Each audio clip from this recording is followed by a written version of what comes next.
afternoon, or morning, or whatever time it is in whatever time zone you are in. So here we are, new section of PO 2001, my section. I'm Dr. Mike Cosgrave, and I'm going to talk about qualitative research. And I'm going to talk a lot about digital tools for qualitative research because that's what I do. So, first of all, I'm going to introduce the section, um, and my the work you do with me over the next 4 weeks, is built up from week to week. So for every week, there will be an introduction.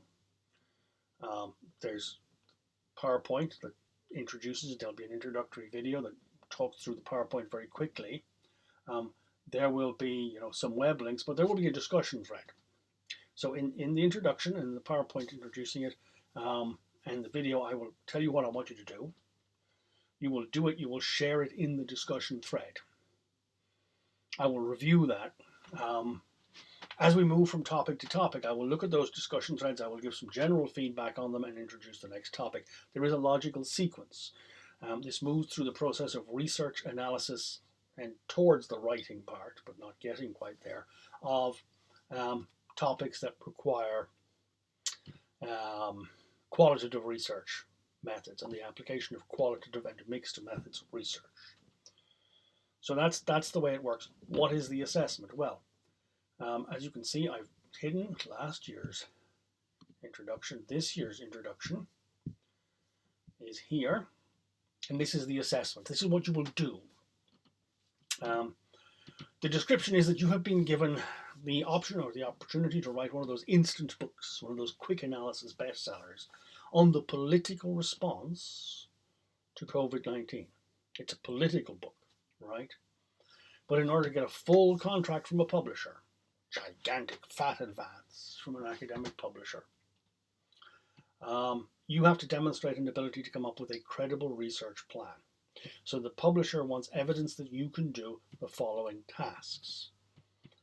Locate and evaluate useful sources, that you can map a source, mind map the internal argument in a source and identify what's argument and what's evidence in there,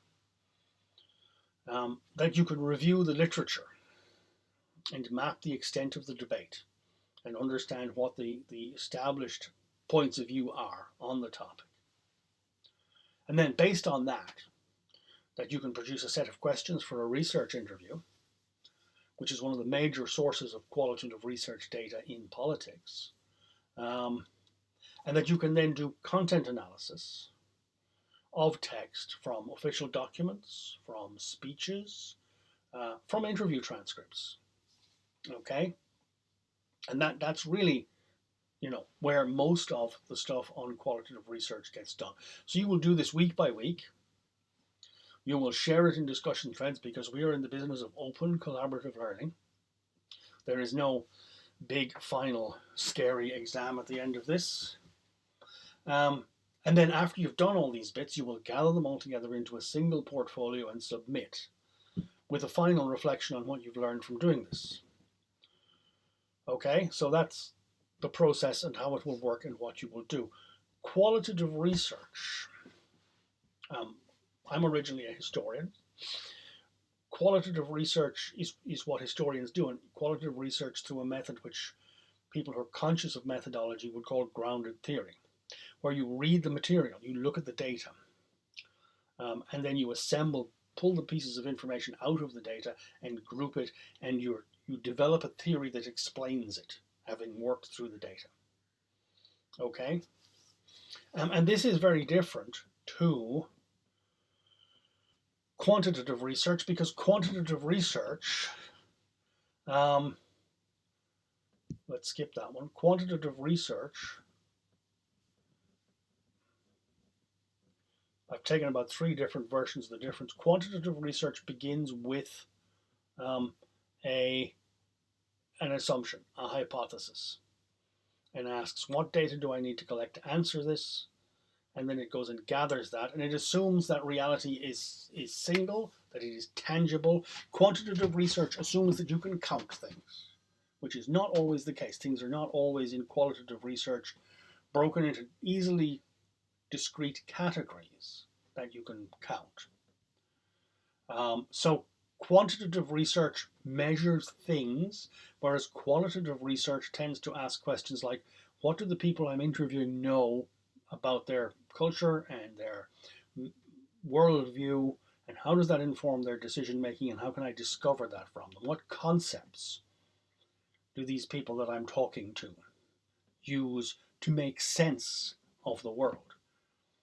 Right? And Jason Dockstader in the first part talked a lot about language and concepts and the importance of language and what language means and how language changes over time and how meanings change over time.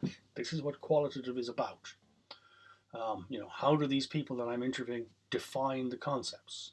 Whereas in quantitative research, the researcher begins by defining the concepts and imposes that definition on the data. Right? So, in quantitative research, method comes first. There's an assumption that variables can be identified and measured. In qualitative research, we accept that reality, how people understand reality, that is socially constructed. And it depends on circumstances. What's important is the subject matter, and the things we're trying to measure are complex, they're interwoven, they're difficult to measure. It requires understanding context. It requires understanding the author's, actor's perspectives. Quantitative research about the speed with which virus spreads through aerosol transmission in an aeroplane does not depend on context. If you put 400 people in an aeroplane with one infected person, it doesn't matter what airline it belongs to, it shouldn't, it doesn't matter what aeroplane it is, all those things, you should be able to come up with mathematical models for that process. Quantitative research is interested in people's attitudes and how they make sense of the world and what drives them to make particular decisions. Why do people choose to vote for Donald Trump or Boris Johnson, for example? So the researcher has to be somewhat empathetic, and there's a recognition that you're not completely distant from your research, so it's important you understand your research perspective as well. So there's a continuum. When we talk about research, we often mean the sort of empirical research of classical physics, of engineering, where stuff is measurable, it's discrete, it's very predictable. If I drop this remote control from a particular height, it will accelerate to a particular speed, and it will hit the floor with a certain amount of force. That's traditional research. As we have moved on through the 20th century, actually a lot of the problems that scientists are looking at have become complicated. Quantum physics is really complicated and weird. And since Werner Heisenberg in the 1930s and his principle, which I'll mention later on, it's become even more complicated to do. Ecology, environmental science, climate science, all of these things have expanded beyond simple little single silo mechanical problems into exploring the complex interactions of a whole range of problems. Social sciences, including political science, stress models, stress rules, seek to generalize, and work on the assumption that humans are rational actors, which sometimes, is a little complicated to grasp or understand and seems a little unrealistic. The humanities, history, English lit, the arts, stress the unique, stress human action, try to explain the world through understanding the purposeful narratives that people have for explaining their actions.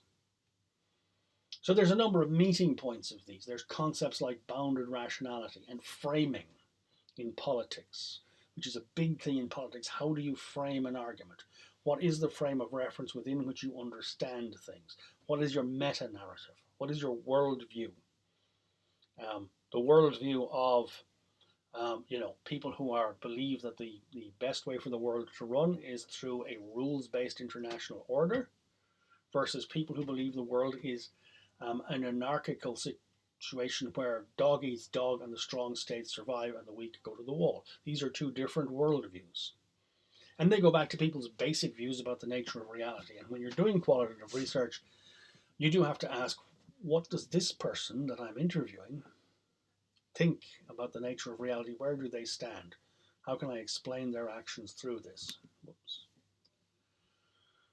So I mentioned some of the problems with traditional research. Heisenberg's uncertainty principle. In quantum physics, you can measure the location of a quantum particle or the speed at which it's moving, but you can't measure both.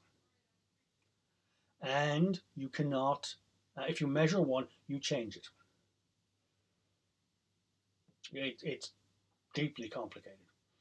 Kuhn and also postmodernist thinkers like Bruno Latour mounted something of a challenge to the nature of empirical science in the 1960s when they looked at the way science was done and exposed the extent to which what we choose to do scientific research on is shaped by social choices and social decisions. And where the money goes is shaped by what society's interested in. So scientific research is constrained and bounded by social reality. And it's not just an objective march towards, the new truths. What direction that will go in is shaped by society. There is a problem. There is a significant problem in science now, particularly in biology and biosciences, in psychology, in economics, the replication crisis. That a great many experiments and research projects cannot be replicated. The fundamental nature of science is if you've conducted an experiment, it should be possible for somebody else to reproduce it. Go through the method, go through the same steps, produce the same result. And in a great many social sciences, this has proven to be impossible for a great many important and foundational research projects. The example I've mentioned there from economics is the famous Reinhardt-Rogoff failure, which had to do with the recovery from the last recession, and an analysis which talked about the level of debt that a country could afford to carry without crippling its economic recovery and its economic growth. And this piece of research that these two economists did informed and shaped the policies of governments all over the world. They used this research to decide how far they could spend money on reflating the economy after the crash of 2008-9. But it turns out the Reinhardt-Rogoff research was wrong. And it was wrong for a very simple methodological problem, which is that in applying a formula to a column in Excel, they didn't select all the cells. So they omitted, in part of their analysis, the most developed economies of the world. And this was noticed by a single graduate student in economics who had the temerity to ask them, could he please look at the spreadsheets where they conducted the analysis and performed the calculations, because he couldn't reproduce their results. And when they shared their spreadsheet with him and he looked at it, he discovered that they had made a very basic mistake. And because of that very basic mistake, people all over the world suffered economically. Austerity happened where it didn't need to. And that's just one of the cases in point, which points to the way and the manner in which now a great many governments and funding agencies are insisting that research must be open and collaborative. You must share your data. This, in fact, has got to the stage where, and this is important if you plan on having a career as a researcher, you must have a data plan. If you're applying for any sort of research funding from SFI, from the EU Horizon program, from the National Institute for Health in the United States, any of these large government funding bodies, you must have a data management plan which explains how you will share your research data openly so that anyone can look at it and check the process that you've gone through and validate your research, or if there's a mistake, point it out and have it fixed. And without that now, you will not get a research grant. So that has gone from something that was a novel idea a few short years ago to something that has now become basic. To a certain extent, we're feeding a little bit of this in because I'm getting you to do this and post stuff in the discussion forums, and we're looking at each other's work, and I will give some general feedback on it. So we're being open, and we're being collaborative, and we're sharing, and we're learning from each other, and that's perfectly legitimate. Triangulation is an important concept because the problems that we're looking at now are more complicated. particularly in areas like politics. It is not enough to just do one research method. Let's throw some surveys at this, and this will give us evidence on which we can have evidence-based policy. Because very often, one research method alone does not reveal the richness of the problem space. So it is now normal for research projects not just to have quantitative methods, but also qualitative research methods, interview or document analysis, and also some form of mixed methods, like ethnographic observation. It's all very well to survey people about mask wearing or interview people about mask wearing, but it's also important to sit there on the side of the street and observe people's behavior and make notes and see how all of these things go together to give you a complete, rich picture of what's actually happening. And of course, that's more complicated, and it requires people from different disciplines because it's very rare that a single researcher will have all these skills. An interesting concept from anthropology is this concept of thick description, which comes from Clifford Geertz, who researched the Balinese cockfighting in Bali. And he talked about the practice of thick description as a way of providing cultural context and meaning for what people place on actions, on words, on things.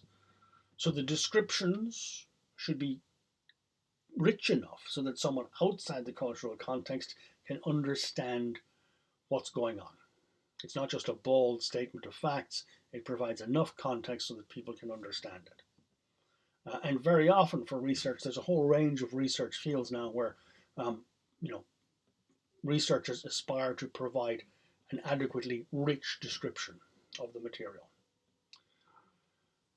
A lot of quantitative research qualitative research, I keep falling over my words, involves grounded theory, where you collect the data first, and then the theory and the interpretation emerges from the data you've collected. You allow the theory to emerge from the data rather than imposing the theory, or deciding what your theory is first, and that determines what data you collect. And if the data is not relevant to your theory, then you ignore it. In grounded theory, you collect all the data, and you look for the interpretation that best fits it. And very often that means that you're dealing with collected items of data, which is very rich because it involves different types of data. It's not just text, it's also images, it may be video, it may be artifacts, it may be a whole range of things that you've got to try and fit together and come up with an interpretation that understands them. And a lot of this, when you've collected the stuff, involves coding the data, trying to decide and find labels that allow you to knit this stuff together.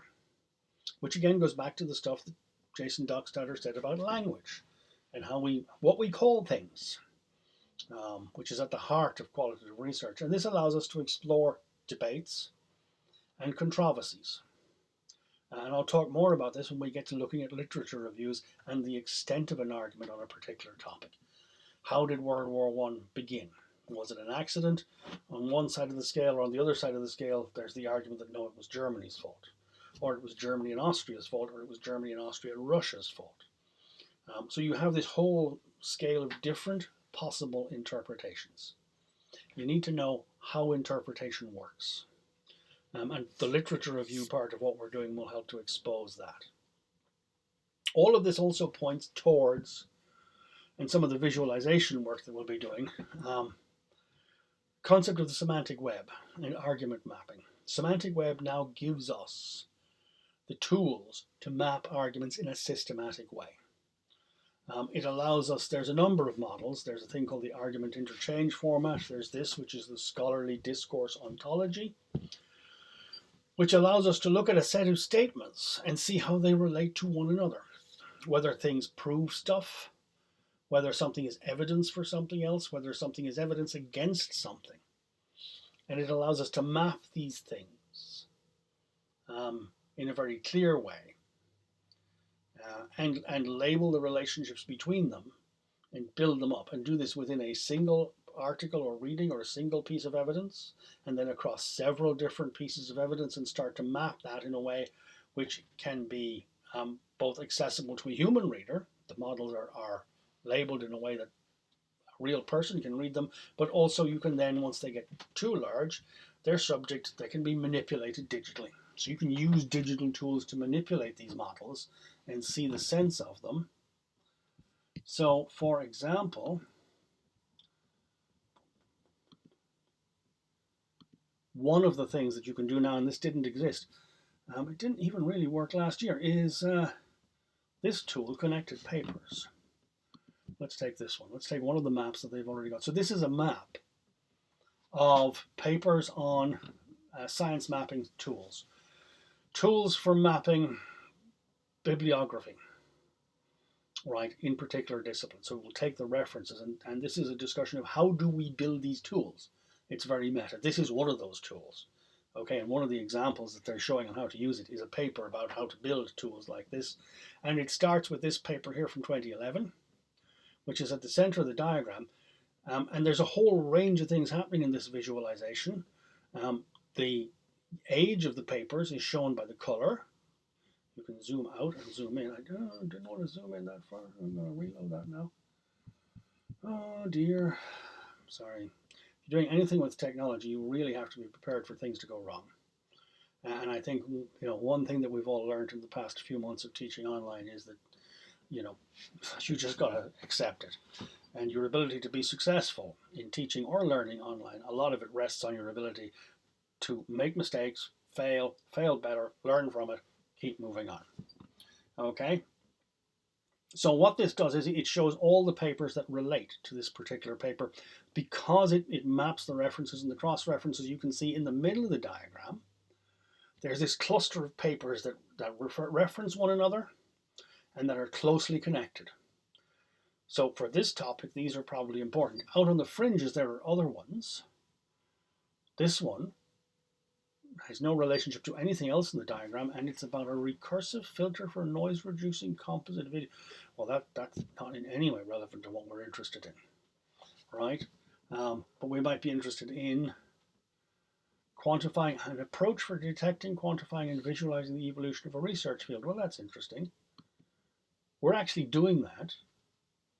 The research field that we're interested in is political responses to COVID-19, which so far hasn't been defined. So we can pick that paper and we can click the button to build a graph. Oh, that was quick. And we can view the graph, which is now centered on the paper that we selected. And we see a different set of discussions and a tool. I actually know what they're talking about here. An OR tool for comprehensive science mapping analysis. And OR is a tool that's used for qualitative data analysis. It's a command line tool, and it's complicated. And that's indicative really of how this field is moving. This is a really simple, easy tool to use to see how debates and arguments and discussions on a particular field map. This is new. There's probably OR is probably somewhere behind it. It's a programming language. It's not friendly and easy to use, even though people who love it say, oh, it's really easy to use. Or no, it's not. A lot of the tools for qualitative data analysis are not very user-friendly and they take a long time to learn. They are becoming better.